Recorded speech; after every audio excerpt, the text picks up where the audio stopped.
The letter arrived like a bomb wrapped in cream-colored stationery, my mother's looping handwriting as delicate as the lies she'd always told.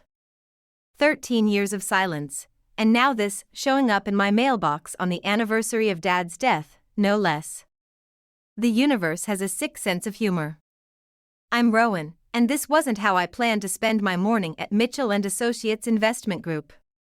The corner office I'd earned through years of calculated moves suddenly felt too small, too warm. Miss Mitchell? Your 10 o'clock is waiting. My assistant's voice crackled through the intercom, but I barely heard her.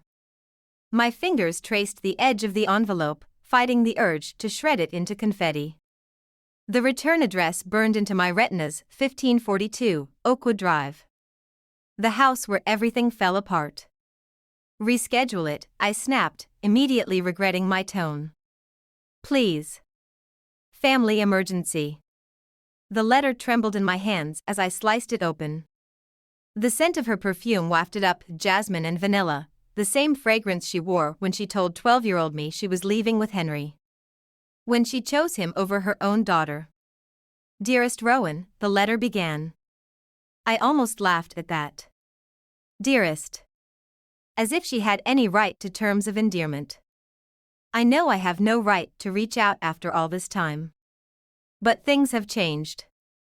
I've changed. Henry and I are struggling, and I need to make things right. Please, just one meeting. There are things you need to know about your father's death, about the company, about everything.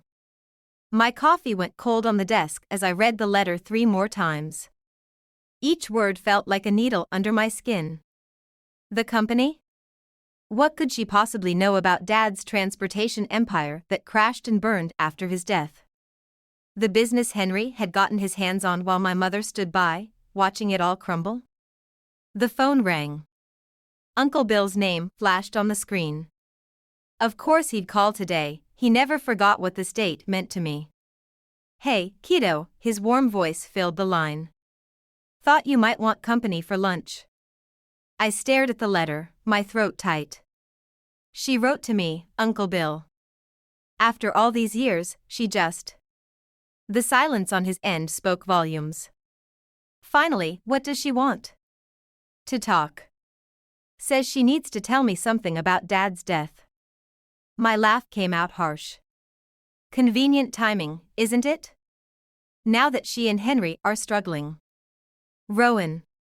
His voice carried that gentle warning tone he'd used since I was 12. Whatever you're thinking.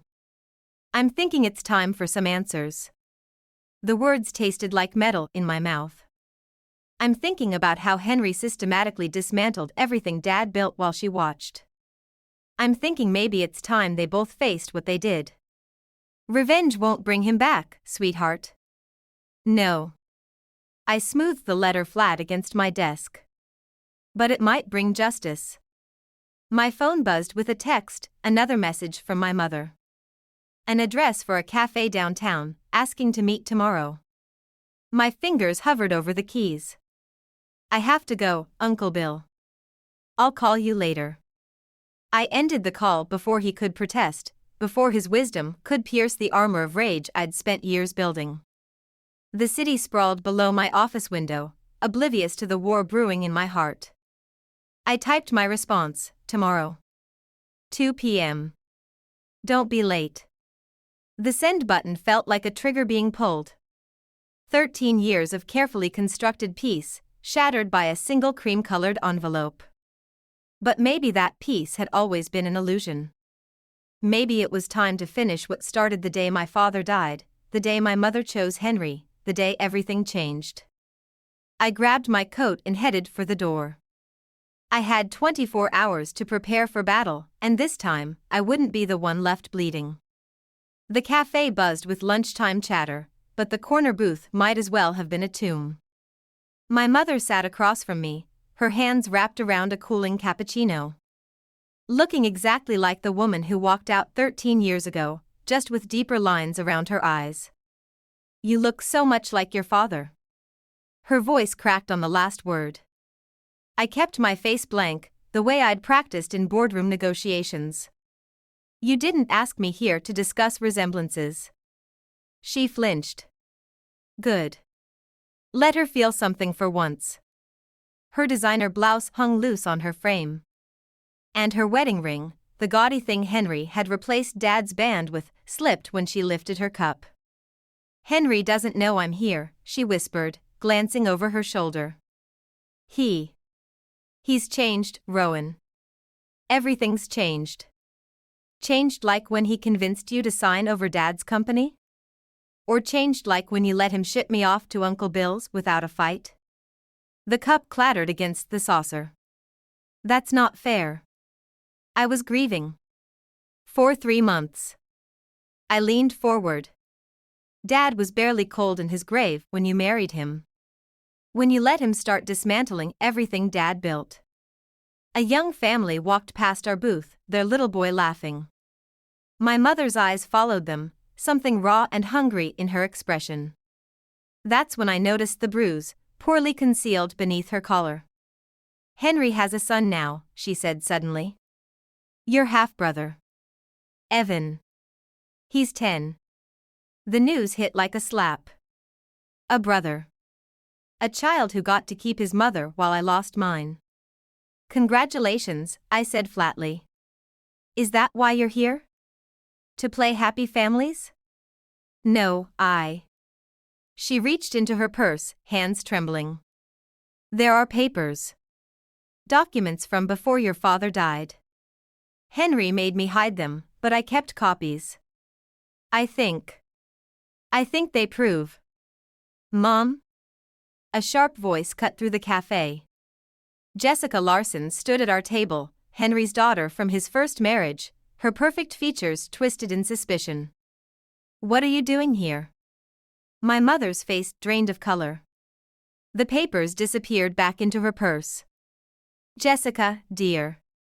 I was just having lunch with your abandoned daughter? Jessica's smile was razor-sharp. How sweet. Dad will be so interested to hear about this. I stood, my chair scraping against the floor. Still Daddy's little spy, Jessica? Some things never change. Some people never learn their place, she shot back. Mom, we're leaving. Now. Mom. The word landed like acid between us. My mother rose on shaky legs, avoiding my eyes. I'm sorry, Rowan. I shouldn't have. This was a mistake. The papers, I said quietly. What do they prove? Jessica grabbed my mother's arm. She said we're leaving. I watched them go, my mother's shoulders hunched, Jessica's manicured hand steering her toward the door. But I'd seen enough. The bruise. The weight loss. The terror when Jessica appeared. And somewhere in that purse, documents that might explain why Dad's death never felt quite right. My phone buzzed, Uncle Bill again. I let it ring, staring at the half-empty cappuccino my mother left behind. The same way she'd left me. But this time was different. This time, I saw the cracks in her careful facade. Whatever Henry had done to Dad's company, to our family, it was worse than I'd imagined. And my mother, for all her cowardice, had tried to tell me something today. I dropped cash on the table and headed for my car, already planning my next move. Jessica would run straight to Henry, which meant my mother would pay for this meeting. But she'd chosen to come anyway. After 13 years of silence, that had to mean something. The documents she mentioned were the key. I just had to figure out how to get them before Henry discovered their existence. And maybe, just maybe, I needed to meet this half-brother of mine. Evan. An innocent caught in Henry's web, just like I had been. My phone buzzed again. This time, I answered. Uncle Bill? I need your help with something. Uncle Bill's study smelled of leather and old books, just like it had when I was 12. But tonight, spread across his desk were copies of documents that made my stomach turn. Bank statements. Transfer records. Death certificates. Your mother dropped these off an hour ago. He stood at the window, his reflection ghostly in the glass. She was hysterical. Said Henry found out about your meeting. I picked up the medical examiner's report from Dad's accident. Heart attack while driving seemed too neat, too convenient. Especially with these bank records showing systematic withdrawals from the company accounts starting 3 months before his death. Did she say anything else? Just that she was sorry. And that she had to get back to Evan. Uncle Bill turned, his face grave. She had a black eye, Rowan. The paper crumpled in my fist. Henry? A sharp knock interrupted us. Aunt Clara burst in, her face pale. Turn on the news. Now. The flat screen flickered to life. Henry stood on the steps of what used to be Mitchell Transportation's headquarters, now renamed Larson Enterprises. His smile was razor-sharp as cameras flashed. Proud to announce our expansion into international markets, he was saying. This merger represents everything my late friend Philip Mitchell dreamed of for his company. Bastard, I whispered. There's more, Aunt Clara said softly. The camera panned to show my mother standing beside Henry, her bruises carefully concealed by makeup. And next to her, Jessica, wearing a diamond ring that looked eerily familiar. Is that, my voice caught. Your grandmother's ring, Uncle Bill confirmed. The one your father gave your mother. My phone buzzed, a text from an unknown number, stay away from my family. Or the next accident won't be your father's. H. The threat hung in the air like smoke. Uncle Bill reached for the phone, but I pulled back. He's admitting it, I said. He's practically confessing to killing Dad. Rowan. Look at these numbers. I spread the bank statements across the desk. 3 months before Dad died, Henry started moving money. Small amounts at first, then larger. The day after the funeral, he married Mom and took control of everything. You can't prove any of this means? I can. A new voice joined us. We turned to find Jessica leaning against the doorframe, twisting my grandmother's ring on her finger. Uncle Bill moved protectively in front of me. How did you get in here? Your housekeeper knows me from the old days. Her smile was cold. I came to make a deal. With the person wearing stolen property? I shot back. With the person who has proof that your precious daddy wasn't as clean as you think. She pulled an envelope from her designer bag. Henry didn't just take over the company, Rowan. He saved it from your father's gambling debts. You're lying. Am I? She tossed the envelope onto the desk. Daddy Dearest had a secret account in the Caymans. He was bleeding the company dry long before Henry stepped in. Mom, your mother, knew. That's why she turned to Henry for help. My hands shook as I opened the envelope. Bank statements, betting slips, loans, all in my father's name. Why are you showing me this? Jessica's facade cracked slightly. Because Henry's going to destroy everything, including my mother's shares in the company. He's already started with your mother. I want him stopped, but I need your help. The room felt too small, too full of ghosts and lies. Dad's gambling. Mom's betrayal. Henry's violence. And now Jessica, offering an alliance I never saw coming. What exactly are you proposing? Uncle Bill asked. A trade. Jessica twisted the ring off her finger and set it on the desk. This, plus everything I know about Henry's dealings, in exchange for your help taking him down legally. Through the board, the shareholders, whatever it takes. I stared at my grandmother's ring, remembering how it looked on Mom's hand before everything fell apart. Why should I trust you? Because Henry hurt my mother too. Jessica's mask slipped further, showing something raw underneath. And because I know what really happened the night your father died. The news droned on in the background, Henry's voice a constant reminder of everything he'd stolen. But now, finally, the pieces were falling into place. I picked up the ring. Tell me everything. Jessica's revelation about Dad's gambling felt like acid in my veins, but what she said next burned worse. Henry didn't just find your father that night. He orchestrated the whole thing. We sat in Uncle Bill's study, dawn creeping through the windows.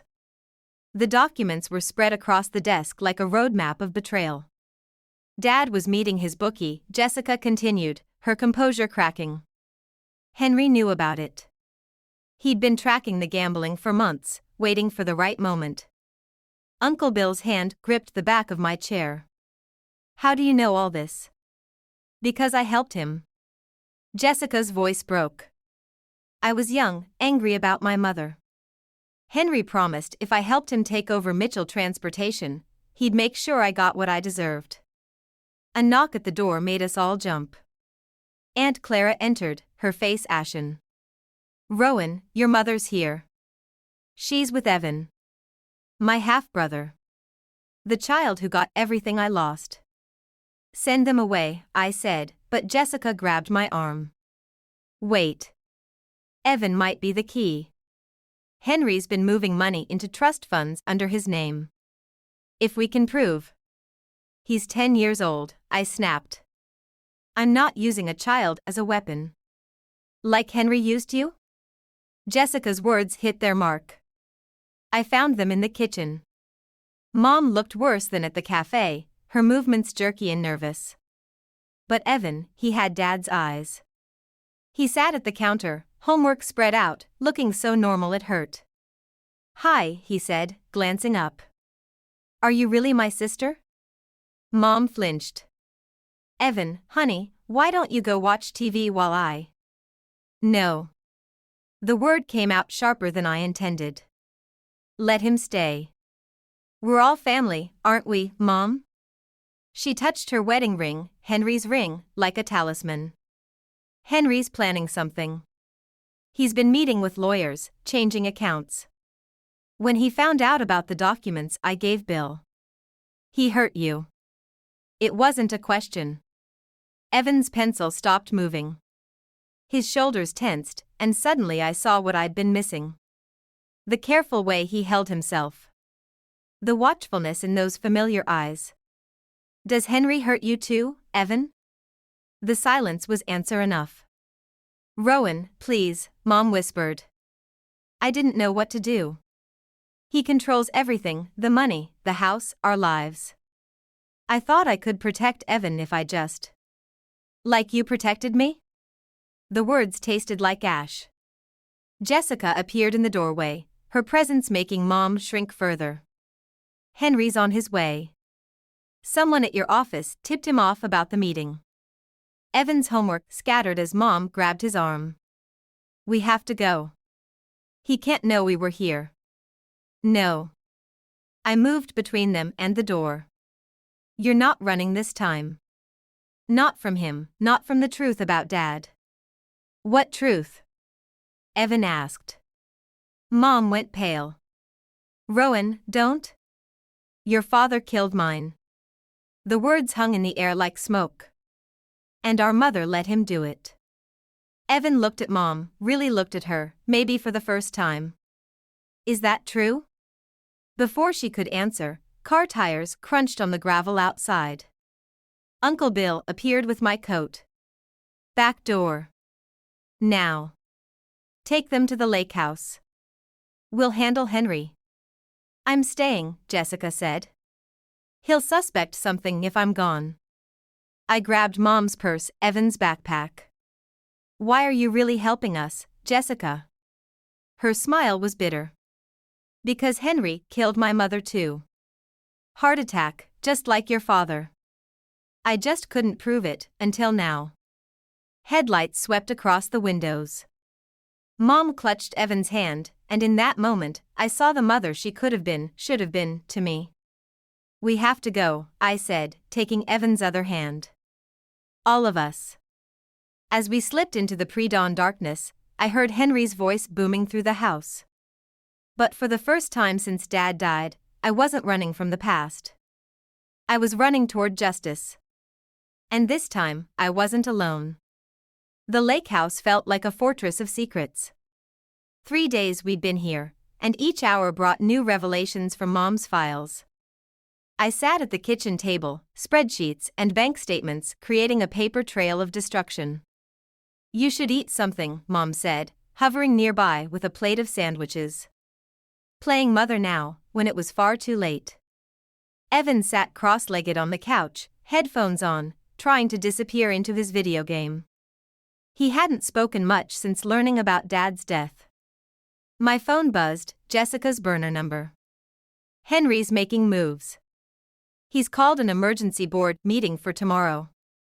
Something about restructuring the company's assets. He's going to transfer everything before we can stop him."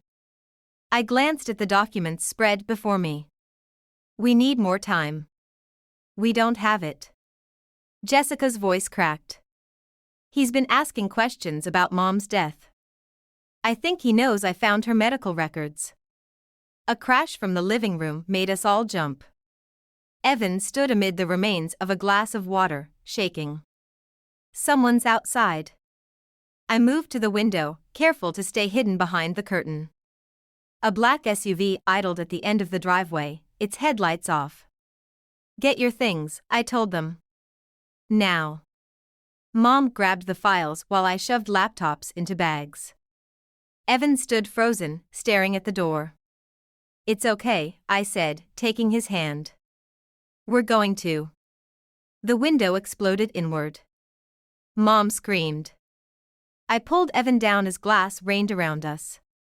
"Back door," I hissed, pushing them toward the kitchen. But as we reached it, headlights swept across the yard. Another SUV. My phone rang, Uncle Bill's ringtone. I answered on speaker as we huddled in the dark kitchen. "Henry's gone insane," he said without preamble. "He's filed kidnapping charges against you, Rowan. Claims you took Evan against court orders." "What court orders?" "The ones he forged this morning, backdated to last year. He's got judges in his pocket, sweetheart.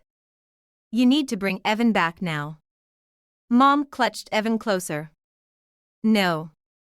He'll hurt him. If we go back, we lose everything," I said. "The evidence about Dad, about Jessica's mother. If you don't," Uncle Bill cut in, "you'll lose your freedom. Henry's serious about the kidnapping charges. And he's named Jessica as a co-conspirator." The sound of car doors slamming outside. Heavy footsteps on gravel. "There's another way," Evan said suddenly. His voice was steady, older than his years. "Dad's laptop. The one in his study. He never lets anyone touch it, but I know the password. I've seen him enter it." Mom stared at him. "What's on it?" "Everything. I've watched him sometimes, late at night. He keeps files about everyone, you, Rowan, Jessica's mom. He calls it his insurance." A fist pounded on the front door. "Mrs. Larson? This is the police. We have a warrant." Jessica's voice crackled through the phone. "I can get to the laptop. But you have to create a distraction. Give them Evan, let them think they've won." "No," Mom and I said simultaneously. "Trust me," Jessica insisted. "Henry will be focused on you, Rowan. On punishing you. He won't expect me to betray him. Not his loyal daughter." The back door handle jiggled. Time was up. I looked at Evan, seeing Dad's strength in his face. "Your choice, buddy. What do you want to do?" He squared his shoulders. "I want him to pay. For everything." Mom touched his cheek, then mine. For the first time in 13 years, I saw my mother instead of Henry's wife. "Together, then." I nodded to Evan. "Remember the password?" "Phoenix rising," he said. "Because Dad always says he rises from the ashes." The irony wasn't lost on any of us. The door burst open, flashlights cutting through the darkness. As officers swarmed in, I met Jessica's eyes through the phone screen and gave an imperceptible nod. The game was changing. Henry thought he was the Phoenix, But he'd forgotten one thing: in order to rise from the ashes, first you have to burn. The interrogation room smelled of stale coffee and defeat. Across the table, Detective Martinez spread out photos like playing cards: the lake house, Mom's bruises, Evan's scared face. Kidnapping. Conspiracy. Corporate espionage. She tapped each charge with a manicured nail. Mr. Larson has quite a story about you, Miss Mitchell. Through the one-way glass, I sensed Henry watching, savoring his victory. Mom and Evan were somewhere in the building, separated, probably terrified. And Jessica, radio silence since the raid. Where's my lawyer? On his way. But we both know how this looks. Martinez leaned forward. A successful businesswoman suddenly snaps, manipulates her troubled mother, endangers a child. I was protecting them. From what? A respected CEO? A man who, by all accounts, saved your father's failing company? The door opened. Henry walked in, followed by Uncle Bill. The betrayal in Bill's eyes cut deeper than any knife. I had to tell them, Rowan, Uncle Bill said softly. About your obsession with Henry, your paranoid theories about your father's death. My chest tightened. This wasn't right. Uncle Bill knew the truth, he'd seen the evidence. William has been very helpful, Henry said, his voice dripping concern. Explaining your mental state since your father's passing. How you never accepted his gambling problem, his suicide. Suicide? The word exploded from my lips. You murdered him. Martinez's pen scratched across her notepad. Henry shook his head sadly. You see? This is exactly what we're worried about. The delusions, the accusations. Just like your father near the end. My phone buzzed in the evidence bag on Martinez's desk. Jessica's burner number. But the detective reached it first, reading the message aloud. It's done. I'm sorry, Rowan. He gave me no choice. Henry's smile widened fractionally. Of course. He'd gotten to Jessica too, probably threatened her mother's insurance payout or worse. Your accomplice seems to have had a change of heart, Martinez noted. The evidence bag also contained Mom's files, but I knew without looking they'd been altered or replaced. Henry was too thorough, too connected. He'd planned this perfectly. Where's my mother? I asked, hating how my voice shook. Safe, Henry said. Getting the help she needs. And Evan is back where he belongs, with his father. You're hurting them. I'm protecting my family.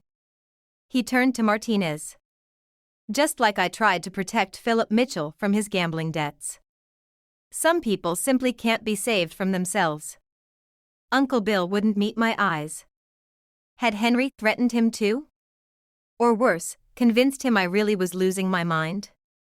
Your father's suicide note, Martinez said, sliding a familiar piece of paper across the table. Found in Mr. Turner's possession. Care to explain why you never mentioned it? The signature was perfect, Dad's exact handwriting. Henry must have been planning this for years, collecting samples, waiting for the right moment. That's not real, I whispered, but doubt crept in. What if I had been wrong? What if Dad's gambling, his death, everything I thought I knew? We can help you, Rowan, Henry said gently. There are excellent facilities. Go to hell. Martinez gathered her files. I'll give you a moment with your uncle. Mr. Larson, if you'll come with me. They left. The silence stretched between Bill and me like a chasm. What did he threaten you with? I asked. Rowan, please. Stop fighting. For your own good, just stop. Did you know? About Dad's gambling? Was I wrong about everything? He reached across the table, but I pulled away. Sometimes the truth isn't what we want it to be. My last ally, gone. And somewhere in this building, Mom and Evan were alone with their abuser. Jessica had betrayed us. And every shred of evidence we'd gathered had vanished or been twisted against me. The worst part? For just a moment, I wondered if Henry was right. If grief and anger had warped my memories, turned coincidence into conspiracy. But then I remembered Dad's eyes the last time I saw him alive. "Trust your instincts, kiddo," he'd said. "The truth always rises. Like a phoenix from the ashes." Detective Martinez's office door burst open. Jessica strode in, Henry's laptop clutched to her chest, Aunt Clara right behind her. "Sorry I'm late," Jessica said, her smile razor-sharp. "Traffic was murder." Henry's face drained of color. "Jessica, what are you?" "Phoenix rising, Dad." She set the laptop on Martinez's desk. "Isn't that what you always say? Right before you destroy someone?" Martinez looked between us, her professional mask cracking. "What's going on?" "Show them," I said quietly. Jessica opened the laptop, pulled up files. "Everything's here. The offshore accounts, the forged documents, the real medical reports for both Philip Mitchell and my mother." Henry lunged for the computer, but Uncle Bill caught his arm. "Don't," Bill said, his voice heavy with regret. "It's over, Henry." "You were in on this?" Henry snarled. "Had to make you think you'd won." Bill's grip tightened. "Had to keep you focused on Rowan while Jessica got what we needed." The office door opened again. Mom walked in with Evan, her spine straight for the first time in years. "I've given my statement, Detective. About Philip's murder, about the abuse, everything." Henry laughed, but it sounded hollow. "You have nothing." "I destroyed all the evidence." "Except your insurance policy," Evan said. "The files you kept to control everyone. I watched you type that password so many times, Dad. Did you ever wonder why?" Martinez was already scrolling through the files, her expression hardening. "Mr. Larson, you need to sit down." "You ungrateful little," Henry wrenched free from Bill, lunging at Jessica. She stepped aside, letting him crash into the desk. "Ungrateful?" Jessica's voice cracked. "You killed my mother. Made it look like a heart attack, just like you did with Philip Mitchell. Because they both figured out what you really were." "They were weak," Henry spat. "Your mother was going to leave, take everything. And Philip? He was going to expose the embezzlement, ruin everything I'd built." "You built nothing," I said. "You just destroyed what others created." Martinez stood, reaching for her cuffs. "Henry Larson, you're under arrest. You're all just like them." Henry grabbed for the laptop, but this time Mom moved fastest, snatching it away. "No more," she said. "No more controlling us. No more hurting my children." "Your children?" He sneered. "The daughter you abandoned? The son you were too weak to protect?" "Yes." Mom's voice strengthened. "My children. The ones I failed. The ones I'm finally standing up for." Henry's hand went to his jacket. The glint of metal made my heart stop. "Dad, don't." Evan's warning came too late. The gun appeared so fast even Martinez was caught off guard. Henry backed toward the door, weapons sweeping across the room. "You think I didn't plan for this?" His smile was manic. "I always have a contingency. Always rise from the ashes. Now, Jessica, delete those files." "It's too late," Jessica said. "I already sent copies to the FBI, the SEC, and every major news outlet." The gun steadied on her. "You're lying. Check your phone." As if on cue, Henry's cell buzzed. "Breaking news alerts." His face contorted as he read the headlines. The shot rang out before anyone could move. But Henry hadn't pulled the trigger, Martinez had. He crumpled, clutching his shoulder, the gun clattering away. "That's for my sister," Martinez said, keeping her weapon trained on him as other officers rushed in. "Karen Martinez." Your first wife. The suicide that made me become a detective. As they led Henry away, Mom pulled Evan and me close. Jessica stood apart, watching her father's destruction with empty eyes. Jessica, I called. Thank you. She turned, Dad's ring glinting on her finger. I didn't do it for you. But maybe we can both stop living in the ashes now. Martinez collected the laptop, now crucial evidence. Miss Mitchell, we'll need statements from everyone. I nodded, feeling the weight of years lifting. The truth had finally risen, but not like a phoenix, like the sun after a long, dark night.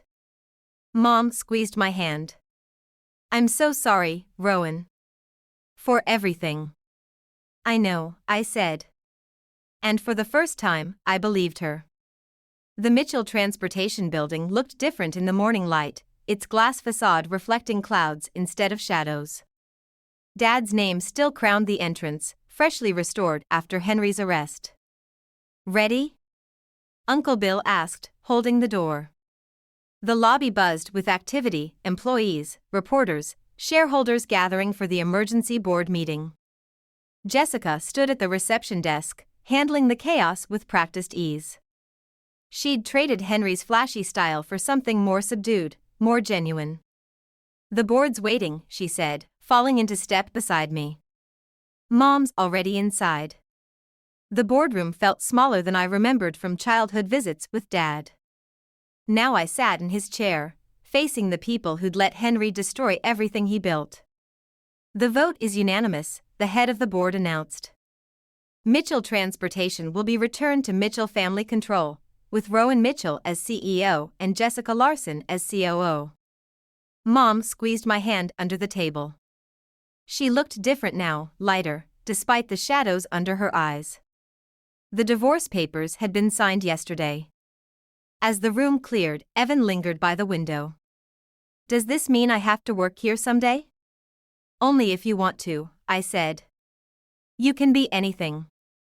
He nodded, considering this new freedom. Henry's lawyer called again. About visiting. That's your choice too. Jessica gathered her files, her movements precise. The prosecutors want my testimony next week. About Karen, my mother. You don't have to do it alone, I said. I know. She touched Dad's old nameplate on the desk. Funny how revenge doesn't feel like I thought it would. Because it wasn't revenge, Mom said quietly. It was justice. For all of us. The door opened. Detective Martinez entered, carrying a familiar envelope. Found this in Henry's personal safe. Thought you should have it. Inside was a photograph, Dad and me at his desk, both laughing at some forgotten joke. On the back, his handwriting, for Rowan, trust your instincts. The truth always rises. He knew, I realized. He was gathering evidence against Henry before he died. And Henry kept the photo as insurance, Jessica added. Typical. Always keeping score. Martinez nodded to the boardroom window. Speaking of scores, you've got company. Outside, protesters gathered. Former employees Henry had fired, families he'd destroyed, all demanding answers. Their anger was justified, but it wasn't my burden anymore. What do we do? Evan asked. We rebuild, I said. Not just the company. Everything. Jessica straightened her jacket. I'll handle the press. I'll help, Mom offered. When Jessica hesitated, Mom added, please. Let me try to fix something. They left together, an unlikely alliance born from shared wounds. Evan followed, already comfortable in his role as the bridge between our fractured families. Uncle Bill studied the photo in my hands. You know, Phil once told me his biggest regret was not teaching you everything about the business before. Well, he taught me enough. I set the photo on Dad's desk, my desk now. He taught me to trust my instincts. And where are those instincts leading you now? Through the window, I watched Mom and Jessica addressing the crowd, Evan standing tall beside them. The truth had risen, yes, but not like Henry's phoenix, burning everything in its path. Instead, it had grown like a garden through concrete, transforming wreckage into something new. Forward, I said. But not alone. Martinez paused at the door. Henry's sentencing is next month. You planning to speak? I thought of Henry in his prison cell, still plotting, still believing in his own mythology. Let him. His stories had no power here anymore. No, I decided. I have better things to say. The morning sun caught Dad's nameplate, throwing light across the boardroom. Outside, the crowd was dispersing, not in anger but in hope. Inside, the ghosts of the past finally began to fade. I opened Dad's old ledger, empty pages waiting. Time to write a new story. Not of revenge or rising phoenixes, but of truth and transformation, of families broken and rebuilt, of gardens growing through concrete. Time to trust my instincts.